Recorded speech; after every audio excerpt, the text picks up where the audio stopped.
신앙생활인데 최고의 목표는요, 끝을 아름답게 하는 것에 있습니다. 이건 부인할 수 없는 사실이에요. 끝을 향해서 달려가는 인생에서요, 그 끝이 소망 있게 하기 위한 것이 우리가 가지고 있는 최고의 목표입니다. 그런데 그 끝이 아름답기 위해서 우리가 감당해야 되고 거쳐가야 될 수없이 많은 과정들이 있어요. 녹록지 않은 거죠.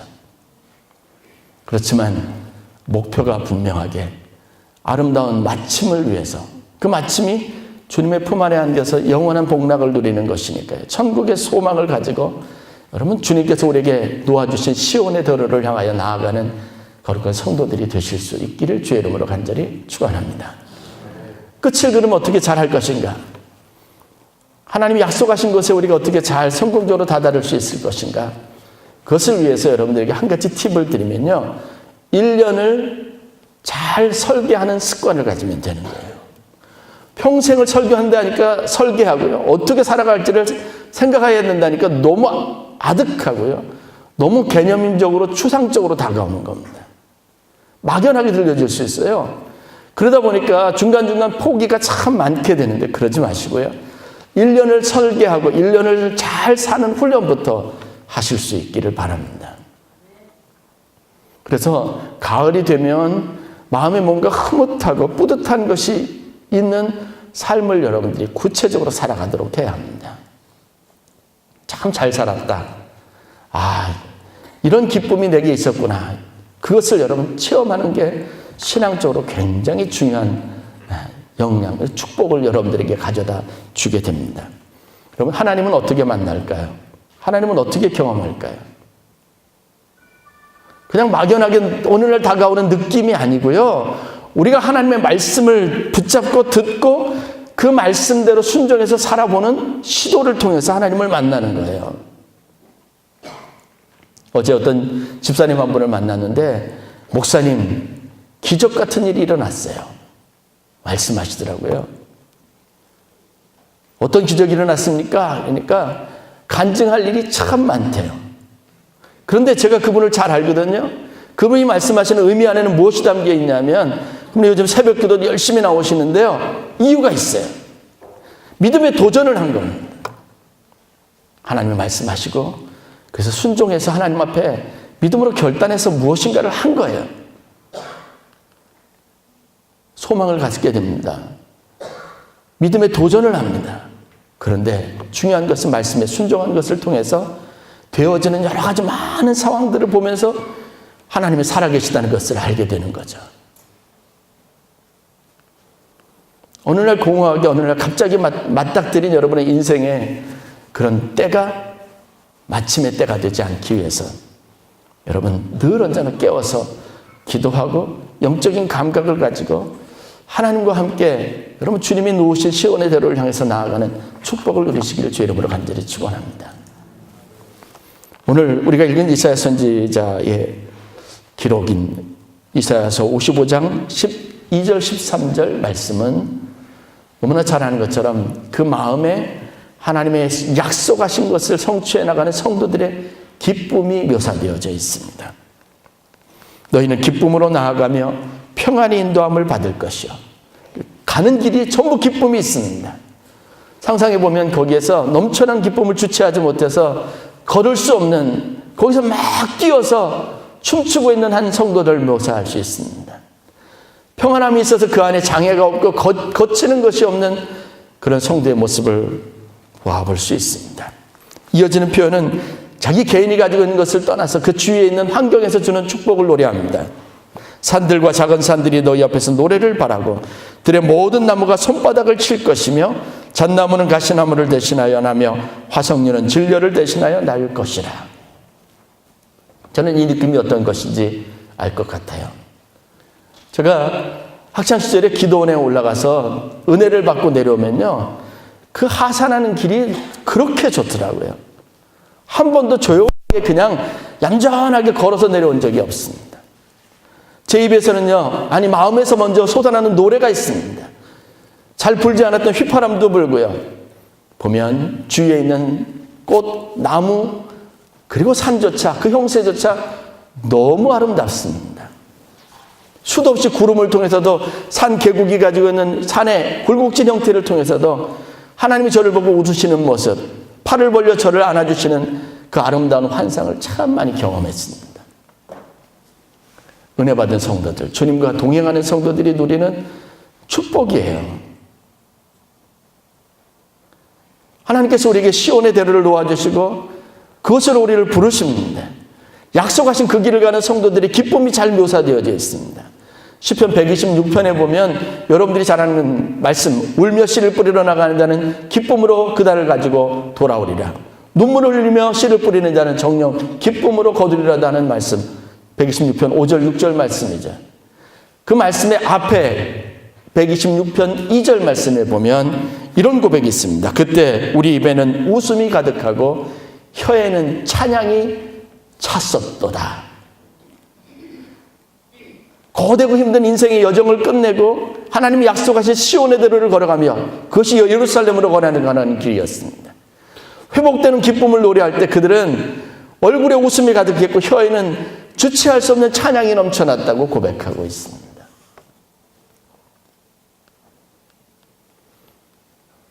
열매는 우리에게 보람과 기쁨을 가져다 줍니다.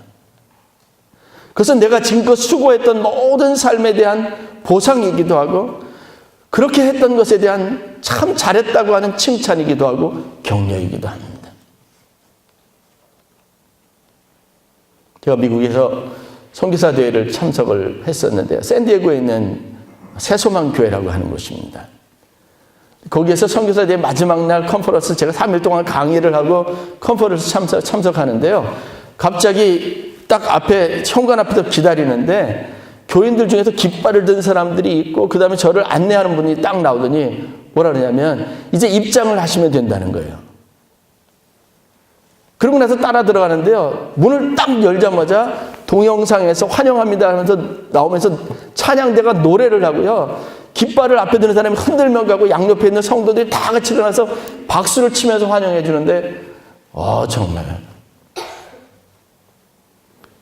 늘 언제나 불쌍한 선교사 이런 마음에서 제가 정말 오랜만에 선교사로서 하나님 앞에 내가 가지고 있는 사명이 일이 얼마나 정말 축하받을 일이고 기뻐할 일인가에 대한 자긍심을 그때 느껴봤습니다. 그런데 여러분 이건 남의 일이 아니라요. 인위적인 일이 아니라 성경에 하나님 우리에게 약속하신 모습인 줄 믿으시길 주 이름으로 간절히 축원합니다. 여러분의 인생에 환희와 기쁨이 넘쳐나기를 주 이름으로 간절히 축원합니다. 믿음의 결실과 열매들이 있어야 합니다. 그런데 이 결실, 열매들, 우리가 바라는 이 기쁨은 무엇을 통해서 올까요? 바라는 것은 늘 언제나 좋은 것, 아름다운 것이지만 인생은 그렇게 녹록지 않습니다. 오늘 거룩한 하나님의 나라를 꿈꾸고 받은 은혜가 있어서 뭔가 막 가슴 설레는 그 벅찬 감정을 가지고도 여러분 삶의 자리로 돌아가면 곧 어둠이 있고 현실 때문에 가져다는 가슴 먹먹함이 있고 여전히 해결되지 않은 괴로운 삶의 문제들이 있어서 여러분 참 괴로운 것이 인생입니다. 그런데 그럼에도 불구하고 성경은 우리에게 하나님은 우리에게 복음으로 다가오셔서 우리에게 아주 중요한 영적인 원리를 통해서 이 땅의 믿음의 열매를 바라보고 소망하며 하나님의 나라를 천국을 향하여 시온의 대로를 나가는 성도들이 가져야 될 태도와 신앙에 대해서 교훈하고 권면하고 있습니다. 열매는 우리가 가지고 있는 생명의 씨앗을 잘 땅에 뿌리를 내리고 거둘 때 자라게 했을 때 얻을 수 있는 겁니다. 결국은 우리가 수고한 날들, 고생한 날들, 우리가 믿음으로 살았던 날들에 대한 모든 것들이 다 모여서 우리에게 가져다주는 축복입니다. 열매를 바랄 줄 안다면요, 처음부터 씨를 뿌릴 때부터, 씨앗을 바라볼 때부터 여러분들은 이 안에 담겨져 있는 그 열매의 풍성함을 보는 특별한 해안을 가져야 합니다. 씨앗은 말라 보이지만요, 이것이 물이 들어가고 물이 공급이 되면 싹이 나고 자라게 되어져 있습니다. 우리 안에서 하나님이 주신 소망이라고 하는 것은 거룩한 것을 꿈꾸게 하고 그 소망은 현실에 당하는 모든 어려움과 문제들을 이겨나가게 하는 힘이 있습니다. 조금 퇴보하는 것 같고 조금 주저앉은 것 같고 잘 진행되지 않는 것 같은 일을 만날 때마다 여러분들에게 필요한 것은 그래서 소망입니다. 그 소망은 믿음을 가져야지만 여러분에게 격려의 음성으로 들려질 수 있습니다. 하나님을 믿으시기를 바랍니다. 이사야서 오늘 이 말씀을 주실 때 이스라엘 백성들은 실현된 약속을 말하는 노래가 아니었습니다. 그것은 고통 중에서 포로 생활 중에서 고단한 삶 속에 있었을 때 너희 생각과 내 생각은 다르다고 하신 하나님의 분명한 말씀 안에서 지금 현실 안에서 하나님이 보는 시각, 하나님이 이루실 일들을 백성들에게 다시 일깨워주는 메시지입니다. 그리고 하나님께서 소망을 통해서 이 메시지를 통해서 그들에게 시온의 대로를 놓아주셨어요. 이 길로 나오라고 하나님의 백성들을 초대하신 겁니다. 믿음을 가지고 끝까지 이기는 자가 되시기를 주의 이름으로 간절히 축원합니다. 오늘, 내일 믿음을 가지고 사는 겁니다. 그러면 이 모든 과정들이 뭉쳐져서 어느 날 여러분들은 시온의 대로에 서 있는 한 하나님의 영광스러운 보좌 앞에 나아가는 순간을 맞이하게 될 겁니다. 그러기 위해서 우리가 영적 원리 안에서 아주 중요하게 얻어야 될 교훈이 있습니다. 결실 있는 삶을 살기 위해서, 기쁨 있는 삶을 살기 위해서, 약속하신 축복이 내 인생의 축복이 되기 위해서 오늘 우리가 가져야 될 신앙적인 긴장감이기도 합니다. 그것은 다름 아니라 말씀 안에 삶의 뿌리를 깊이 내리는 겁니다. 뿌리를 내린다는 것은 본격적으로 생명력 있는 삶을 살아간다는 것을 의미합니다. 예수님의 마가복음 4장에 있는 비유의 말씀이나 마태복음에 나와 있는 씨 뿌리는 자의 비유를 보면 씨앗은 생명력을 가지고 있지만 이 씨앗이 다 열매와 결실을 얻는 것은 아니라는 것을 잘 해석해 주고 계세요. 길가, 돌밭, 가시떨기 속에 떨어진 씨앗은 결국은 열매가 되지 못합니다. 다 말라 죽었습니다. 씨앗 자체로 존재 의미를 끝냈습니다. 왜 그렇죠? 성공적으로 땅에 뿌리를 내리지 못했기 때문에 그렇습니다. 우리가 신앙생활하면서 말씀을 많이 듣고 은혜를 많이 받았다고 공급이 이루어졌다고 해서 여러분 그것이 우리 신앙생활에 곧 열매로 이어지는 것은 아니라는 겁니다. 하나님의 말씀은 살아있고 운동력이 있습니다. 그러나 그것이 우리 안에서 생명력을 가지고 싹을 틔울 수 있게 해야 합니다. 환경과 조건이 어려워지면 다 말라버릴 그런 생명력 없는 씨앗을 가지고 하나님의 말씀으로 받아들이고 그 말씀을 우리가 하나님의 말씀이라고 여기고 살아가는 그런 안타까운 현실이 없어야 합니다. 진짜 그 말씀이 우리 삶에서 내가 경험하고 내가 눈으로 보는 열매가 되는 축복을 누리실 수 있기를 간절히 축원합니다. 굉장히 중요한 도전이에요. 제가 말씀드린 서두에 말씀드린 집사님도 마찬가지입니다. 믿음으로 심어서 말씀에 순종해서 그리고 그가 바라보는 믿음의 눈을 가지고 하나님의 역사를 보았기 때문에 얻어지는 결실이고 열매입니다. 저는 단언하건대 여러분들보다 훨씬 더 많은 하나님이 살아계시는 기적과 증거들을 가지고 있는 사람 중에 하나입니다. 심지어는 제 개인적인 일이 아니라 여러분 개인의 삶에 일어난 일을 보고도 하나님이 얼마나 세밀하게 여러분 삶에 개입하시고 간섭하는지를 보는 기쁨을 누리고 있습니다. 여러분들은 전혀 모르고 있더라도 말입니다. 왜냐하면 저는 기도하기 때문에 그렇습니다. 저는 하나님의 말씀을 의지해서 그 말씀대로 이루어질 것을 바라는 소망을 가지고 성도들의 삶을 바라보기 때문에 그렇습니다. 여러분의 개인이 여러분 자신을 위해서 기도하는 것보다 훨씬 더 많이 목회자로서 여러분의 인생에 하나님 일하실 일들을 기대하고 소망하는 마음으로 기도하고 있습니다. 어떤 분을 보면요, 전혀 그렇지 않은 분의 삶에 굉장히 많은 변화가 일어나 있어요.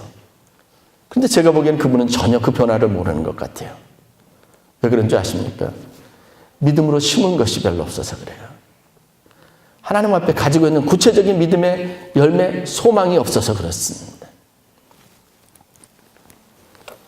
말씀이 땅에 깊이 뿌리를 내리고 그것이 여러분 근간을 가지고 있으면, 뿌리를 가지고 있으면 환란이 와도 흔들리지 않게 되어져 있습니다.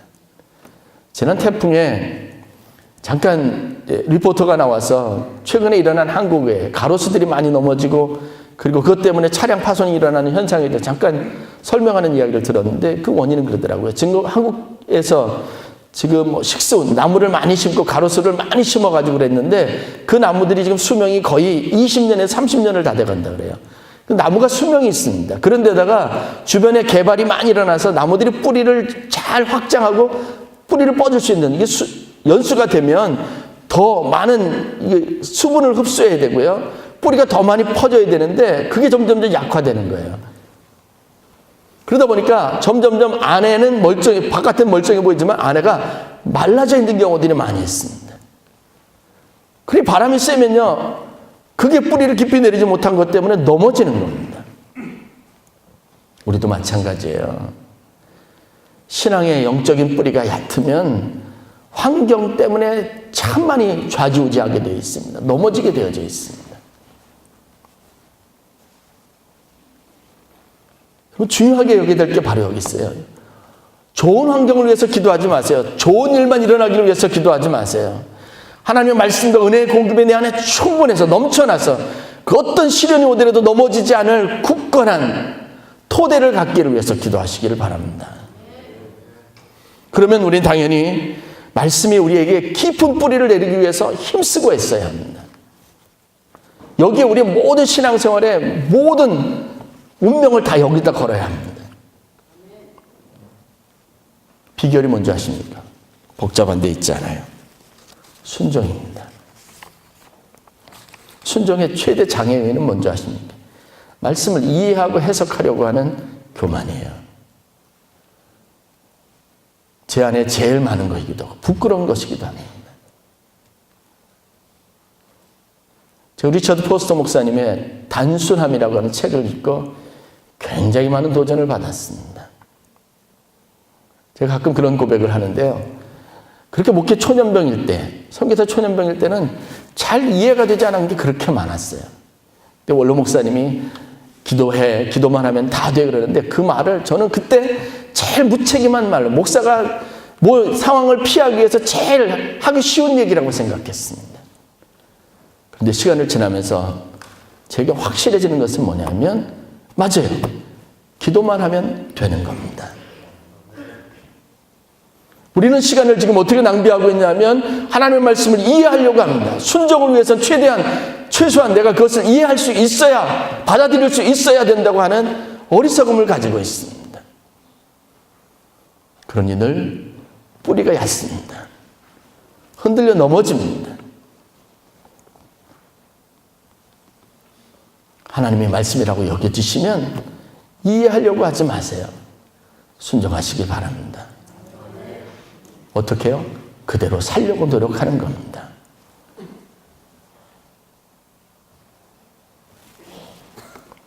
거칠무성하고 울창하다 그래서 그가 건강한 것은 아닙니다. 바람이 불면 넘어질 보잘것없는 겁니다. 그러니 어떻게 돼요? 성경 예수님 말씀하신 것처럼 넘어지고 쓰러짐이 있으면 그 피해가 훨씬 더 심하게 되어 있어요.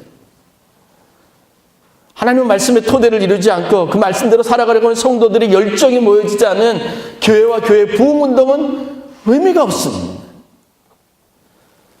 잠깐 임대해서 밝혀놓은 그 강렬한 조명이 사람들의 이목을 집중하고 어둠을 잠깐 물리칠 수 있는 것 같지만 그것은 의미가 없습니다. 우리가 꿈꾸는 부흥은 저력입니다. 영적 저력입니다. 빛이 가지고 있는 지속성입니다. 그 능력입니다. 말씀이 들어가서 그 안에서 성도들의 삶에서 역사하는 힘입니다.